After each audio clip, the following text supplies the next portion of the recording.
L'une des victimes, probablement la plus bouleversée de toutes, que nous avons rencontrée au CHR de Yamoussoukro, nous raconte les circonstances de son agression.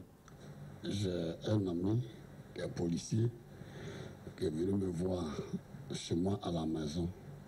Et dès que je l'ai accompagné à mon retour, ils m'ont barré le chemin.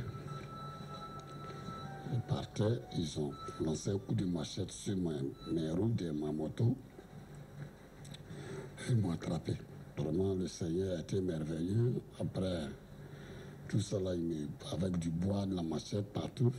Et il y a un jeune qui est sorti, qui dit « c'est Martin, ne le tuez pas, lui le RDR, un des nôtres.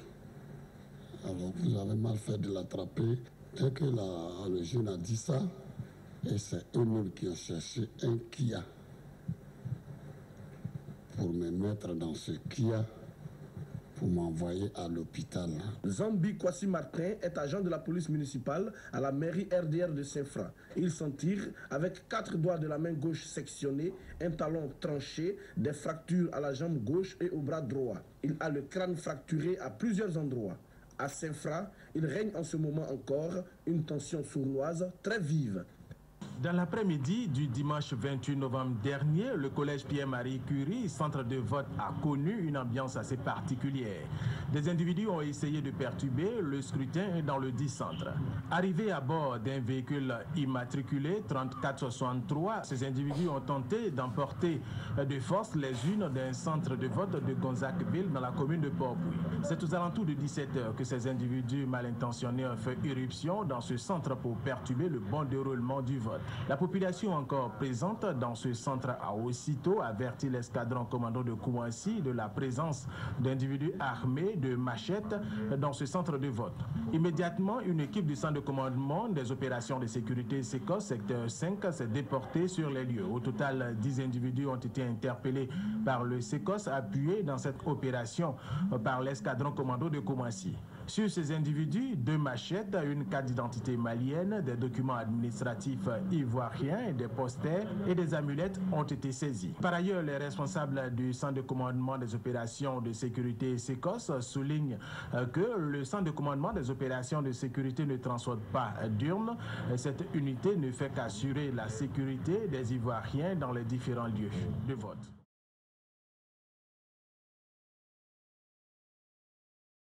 Ce journal, intéressons-nous maintenant aux réactions des différentes missions d'observation déployées sur le terrain. Commençons par les observateurs de l'Union africaine. Au terme de la mission, les observateurs de l'Union africaine ont fait les constats suivants.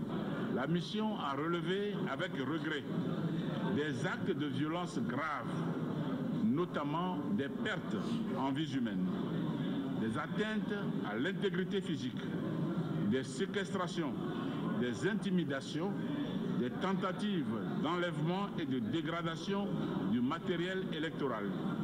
Autant d'éléments qui devraient faire l'objet d'une appréciation minutieuse de la part des organes compétents afin de déterminer leur impact sur le scrutin.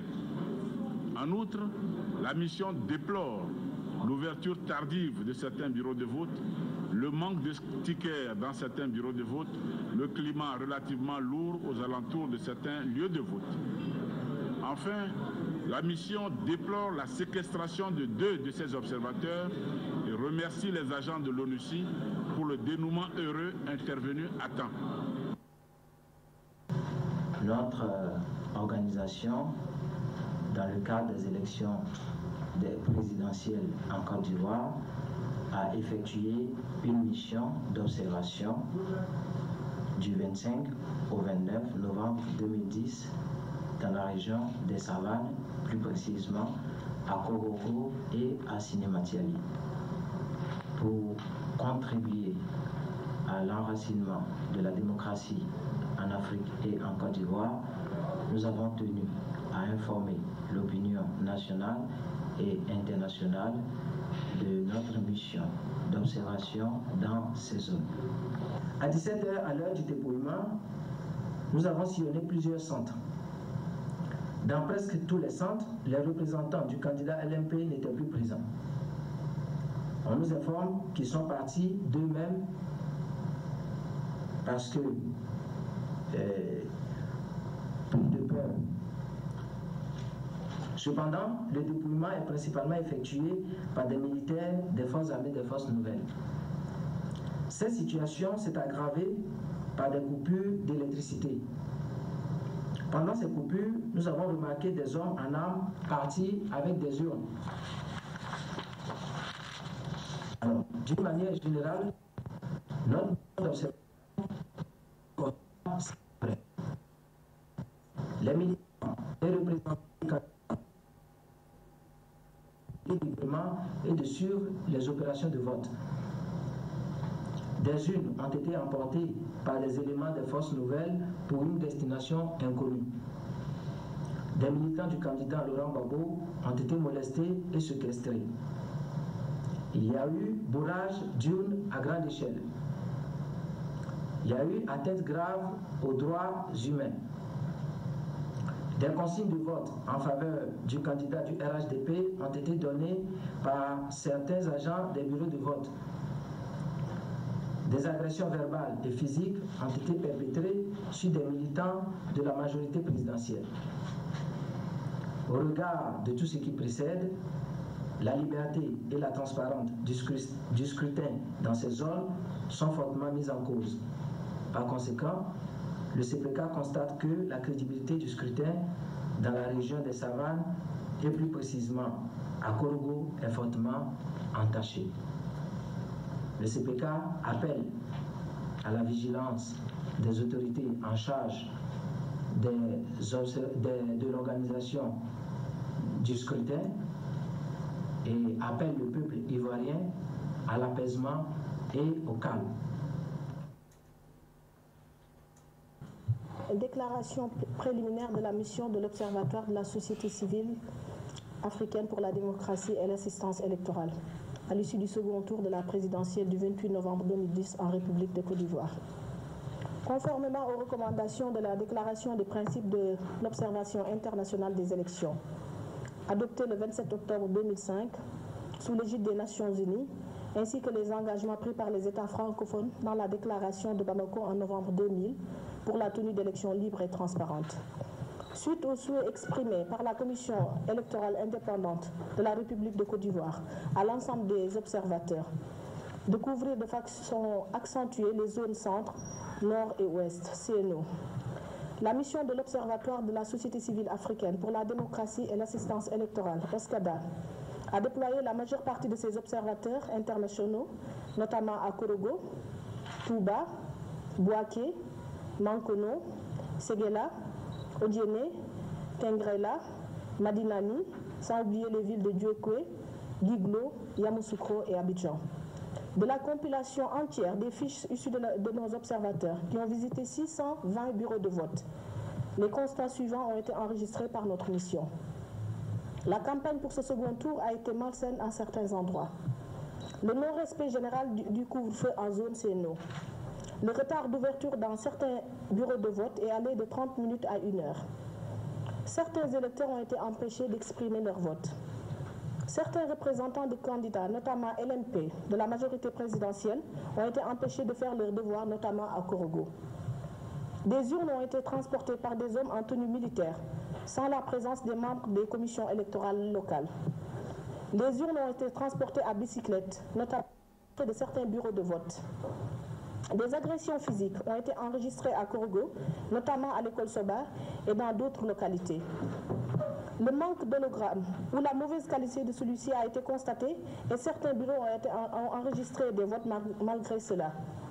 Le non-affichage systématique des résultats devant les bureaux de vote visités, et ceci conformément aux dispositions électorales.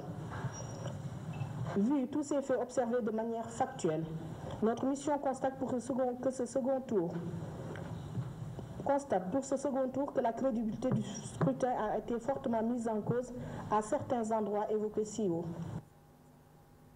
Et pas les autorités de la commission électorale indépendante. Et dans le cadre permanent des accords de Ouagadougou qui préconise la sortie de crise en République de Côte d'Ivoire, La coordination des experts électoraux africains a déployé 38 observateurs internationaux venant du Cameroun, Sénégal, Bénin, Mali, Maroc, Gabon et du Togo dans les localités suivantes: Korogo, Bouaké, Katiola, Séguéla, Yamoussoukro et Abidjan le jour du scrutin. Comparativement au premier tour de l'élection présidentielle, la campagne du second tour a été émaillée de violence. Les observateurs de la coordination des experts électoraux africains ont constaté que les électeurs ne sont pas sortis massivement pour remplir leurs devoirs citoyens comme au tour précédent.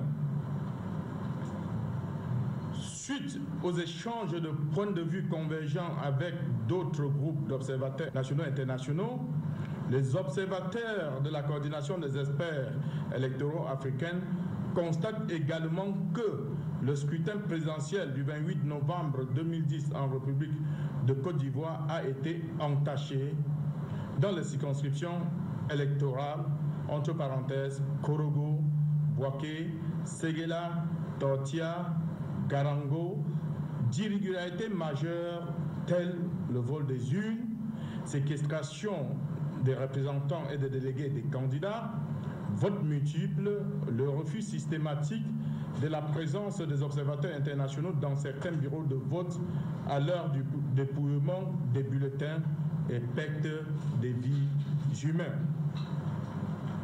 Par conséquent, les observateurs internationaux de la coordination des experts électoraux africains considèrent que l'élection présidentielle dans ces circonscriptions électorales ne répond pas aux critères et aux normes d'une élection libre, transparente et équitable. Par ailleurs, dans d'autres régions, le scrutin présidentiel s'est bien déroulé malgré quelques insuffisances. Ouverture tardive de quelques bureaux de vote, difficultés mineures de certains membres de bureaux de vote à remplir correctement leurs tâches. La coordination des experts électoraux africains apprécie les propos d'apaisement de deux candidats qui ont prévalu lors du débat télévisé. Elle félicite les électeurs qui ont voté dans le calme, la discipline et la sérénité. Et elle salue l'esprit d'apaisement des Ivoiriens qui se sont résolument engagés dans la voie de la non-violence et la paix. Les observateurs de la coordination des experts électoraux africains invitent tout le peuple ivoirien, toutes les classes politiques et la société civile à ne pas céder à la violence, mais à demeurer dans la sérénité pour la préservation de la paix qui est un gage de sécurité et de développement durable. Déclaration de la coordination de la mission internationale des observateurs de la société civile africaine dans le cadre du deuxième tour du dimanche 28 novembre 2010 en République de Côte d'Ivoire. Invité par les autorités en charge de l'organisation des élections présidentielles, 21 organisations réunies au sein de la COMISCA, coordination de la mission internationale des observateurs de la société civile africaine, ont redéployé sur le terrain des observateurs dans le cadre du second tour des élections présidentielles en Côte d'Ivoire. Depuis le 26 novembre, la COMISCA a déployé 230 observateurs à l'intérieur du pays, notamment à Korogo, Bondjali, Ferkesedougou, Touba, Odjene, Makono, Minia, Madiani, Vavois, Bouna, Tengrela, Zaye, Tueke, Giglo, Dabou et Abidjan. Ces observateurs ont visité 1541 bureaux. La COMISCA constate que la crédibilité de vote de ces régions ci-dessous citées est fortement entachée. Et par conséquent, elle n'est pas crédible selon les normes internationales.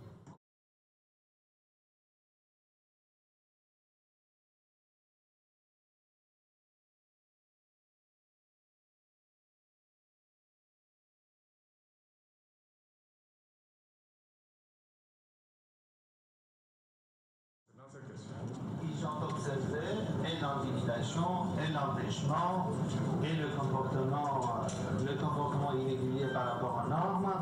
De nouveau, c'est aux institutions de décider si les résultats sont corrects et s'il y a des irrégularités qui affectent le processus.